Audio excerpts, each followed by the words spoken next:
ओम नमः शिवाय। श्री शिव महापुराण रुद्र संहिता पार्वती खंड अध्याय 108। पार्वती और परमेश्वर का दार्शनिक संवाद। शिव का पार्वती को अपनी सेवा के लिए आज्ञा देना। पार्वती का महेश्वर की सेवा में तत्पर रहना। भवानी बोली, हे योगिन, आपने तपस्वी होकर भी मेरे पिता से क्या कह दिया? हे ज्ञान विशारद, उसका उत्तर मुझसे सुनिए।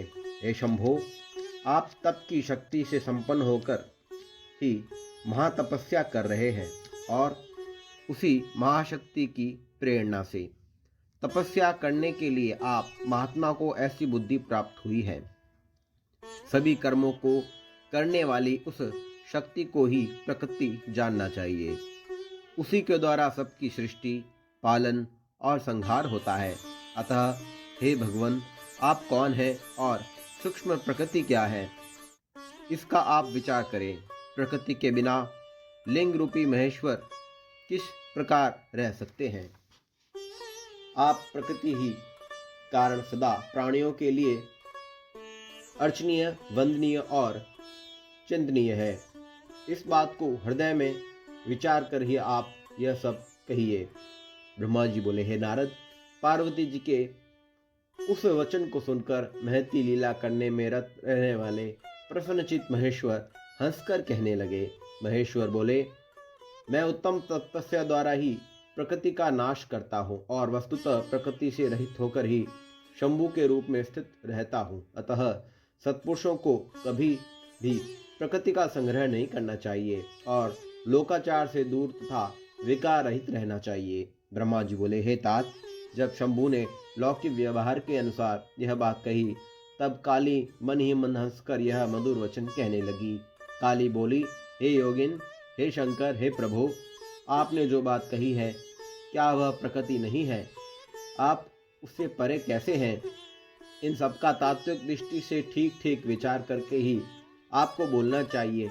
यह सब कुछ सदा प्रकृति से बंधा हुआ है, इसलिए आपको न तो बोलना चाहिए और न ही कहना ही चाहिए, क्योंकि कहना और करना सब व्यवहार प्रकृति ही है।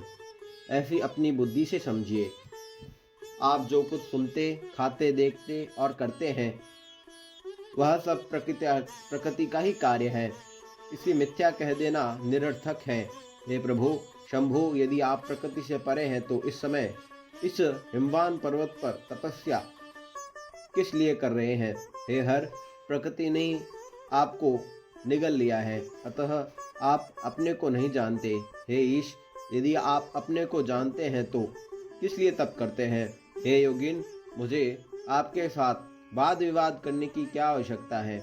विद्वान पुरुष प्रत्यक्ष प्रमाण उपलब्ध होने पर अनुमान प्रमाण को नहीं मानते। जो कुछ प्राणियों की इंद्रियों का विषय होता है, वह सब ज्ञानी पुरुषों को बुद्धि से विचार कर प्राकृत ही मानना चाहिए। हे योगेश, बहुत कहने से क्या लाभ? मेरी उत्तम बात सुनिए। मैं वह प्रकृति हूँ और आप पुरुष हैं।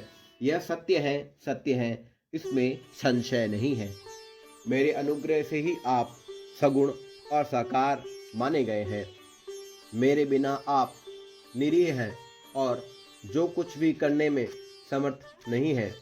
आप जितेंद्रिय होने पर भी प्रकृति से अधीन होना नाना प्रकार के कर्म करते हैं। तब आप फिर निर्विकार कैसे हैं और मुझसे लिप्त कैसे नहीं है? हे शंकर, यदि आप प्रकृति से परे हैं तो यदि आपका वचन सत्य है तो मेरे समीप रहने पर भी आपको डरना नहीं चाहिए। ब्रह्मा जी बोले, पार्वती का सांख्य शास्त्र के अनुसार कहा हुआ वचन सुनकर भगवान शिव वेदांत मत से स्थित हो शिवा से यह वचन कहने लगे। श्री शिव बोले, सुंदर भाषण करने वाली हे गिरिजे, यदि आप सांख्य मत को धारण करके ऐसा कहती हैं तो प्रतिदिन मेरी अनिषिद्ध सेवा कीजिए। यदि मैं ब्रह्म माया से निर्लिप्त परमेश्वर, वेदांत से जानने योग्य तथा मायापति हूँ, तब आप क्या करेंगी? ब्रह्मा जी बोली, गिरिजा से इस प्रकार कहकर भक्तों को प्रसन्न करने वाले तथा भक्तों पर अनुग्रह करने वाले भगवान शिव हिमवान से कहने लगे। शिव जी बोले, हे गिरे, मैं यदि आपके अत्यंत रमणीय श्रेष्ठ शिखर की भूमि पर उत्तम तपस्या के द्वारा आनंदमय परमार्थ स्वरूप का विचार करता हुआ विचरण करूंगा, पर्वतराज आप मुझे यहाँ तपस्या करने की अनुमति दे। आपकी आज्ञा के बिना कोई तप नहीं किया जा सकता। ब्रह्मा जी बोले, देवादिदेव शूलधारी शिव की यह बात सुनकर हिमवान ने शंभु को प्रणाम करके यह वचन कहा। हिमवान बोले, हे महादेव, देवता असुर और मनुष्य सहित संपूर्ण जगत तो आपका ही है, मैं तो तुच्छ होकर आपसे क्या कहूँ।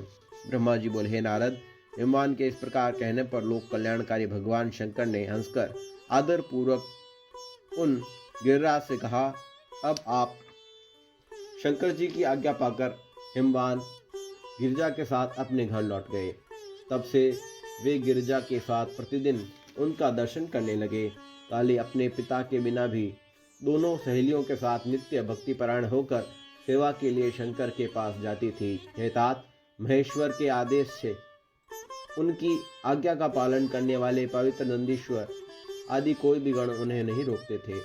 विशेष विचार करने पर परस्पर अभिन्न होते हुए भी सांख्य और वेदांत मंत्र वाले शिवा तथा शिव का संवाद सभी के लिए सदा कल्याणदायक तथा सुखदायक कहा गया है। इंद्रियातीत भगवान शंकर ने गिरिराज के कहने से उनका गौरव मानकर उनकी पुत्री को अपने पास रखकर सेवा करने के लिए स्वीकार कर लिया। भगवान शंकर ने सखियों सहित पार्वती से कहा, तुम नित्य मेरी सेवा करो तथा चली आओ अथवा निर्भय होकर यहाँ रहो। इस प्रकार कहकर निर्विकार महायोगी तथा अनेक प्रकार की लीलाएं करने वाले भगवान शंकर ने अपनी सेवा के लिए उन दोनों देवी को रख लिया। धैर्यशाली तथा परम तपस्वियों का यह महान धैर्य ही है जो विघ्न कारक वस्तुओं को ग्रहण कर भी विघ्नों से विनिष्ट नहीं होता है। हे मुनीश्वर, तत्पश्चात गिरिराज अपने सेवकों के साथ अपने स्थान को चले आए और अपनी प्रिया के साथ मन में परम आनंदित हुए। भगवान शंकर भी आदर पूर्वक ध्यान योग के द्वारा निर्विघ्न मन से परमात्मा का चिंतन करने लगे। काली भी प्रतिदिन सखियों सहित चंद्रशेखर महादेव की सेवा करती हुई वहां जाने आने लगी। भगवान शंकर के चरणों को धोकर उस चरण तत्व को पान करती थी और आग के तपाकर शुद्ध किए हुए वस्त्र से उनके शरीर को पहुँचती करती थी। वे नित्य प्रति षोडोपचार से विधिवत भगवान हर की पूजा बारंबार उन्हें प्रणाम कर अपने पिता के साथ घर चली जाती थी। हे मुनि सत्तम, इस प्रकार ध्यान से तत्पर भगवान शंकर की सेवा करती हुई उन शिवा का बहुत समय व्यतीत हो गया। वे कभी अपनी सखियों के साथ भगवान शंकर के आश्रम में ताल से समन्वित प्रेम वर्तक सुंदर गान करती थी। वे कभी कुशा पुष्प तथा संविधाएं स्वयं लाती थी और सखियों के साथ आश्रम का समार्जन करती थी। वे कभी नियम पूर्वक शंकर जी के आश्रम में रहकर सकाम भाव से शंकर जी को देखती हुई उन्हें आश्चर्यचकित कर दिया करती थी। भगवान शिव ने अपनी तपस्या के बल से निसंग रहने वाली उस काली को देखकर पंच तत्व के शरीर में रहने वाली अपनी पूर्व जन्म की भार्या समझ लिया। फिर भी शंकर जी ने मुनियों को भी मोहित कर देने वाले तथा महासौंदर्य की राशि स्वरूप उन काली को अपनी पत्नी के रूप में ग्रहण नहीं किया। महादेव जी भगवती को इस प्रकार जितेंद्रिय होकर नित्यपति अपनी सेवा में संलग्न देखकर दयापूर्वक विचार करने लगे कि जब यह तपस्या का व्रत करेगी तब अभिमान बीज से रहित इस काली को ग्रहण करूंगा। ब्रह्मा जी बोले, इस प्रकार विचार करके बड़ी बड़ी लीलाएं करने वाले महायोगेश्वर भूतेश्वर भगवान शिव शीघ्र ही ध्यान में तत्पर हो गए। हे मुने, ध्यान में मग्न उन परमात्मा शंकर के मन में किसी अन्य चिंता का उदय नहीं हुआ। काली भी उन्हीं परमात्मा शंकर के स्वरूप का चिंतन करती हुई भक्ति पूर्वक निरंतर उनकी सेवा करने लगी। भगवान शिव ध्यान में स्थित हो पूर्व चिंताओं को भूलकर सुस्थित काली को देखा करते थे। वस्तुतः वह उन्हें देखते हुए भी नहीं देखते थे। इसी समय पराक्रमी तारकासुर से अत्यंत पीड़ित इंद्र आदि देवताओं तथा मुनियों ने उन रुद्र के साथ काली का काम भाव से योग कराने के लिए ब्रह्मा जी की आज्ञा से कामदेव को आदरपूर्वक वहां भेजा। कामदेव ने वहां जाकर अपनी समस्त उपाय लगाया, परंतु शिव कुछ भी विक्षुब्ध नहीं हुए और उन्होंने उसे भस्म कर दिया। हे मुने, पार्वती का भी अभिमान नष्ट हो गया और तत्पश्चात नारद जी की आदेश अनुसार घोर तपस्या करके उन सती ने शिव को पति रूप में प्राप्त किया। इस प्रकार परमेश्वर एवं पार्वती परम प्रसन्न हो गए और परोपकार में परायण होकर देव कार्यों को पूर्ण करने लगे। ओम नमः शिवाय। श्री शिव महापुराण रुद्र संहिता पार्वती खंड अध्याय 108 संपूर्ण हुआ।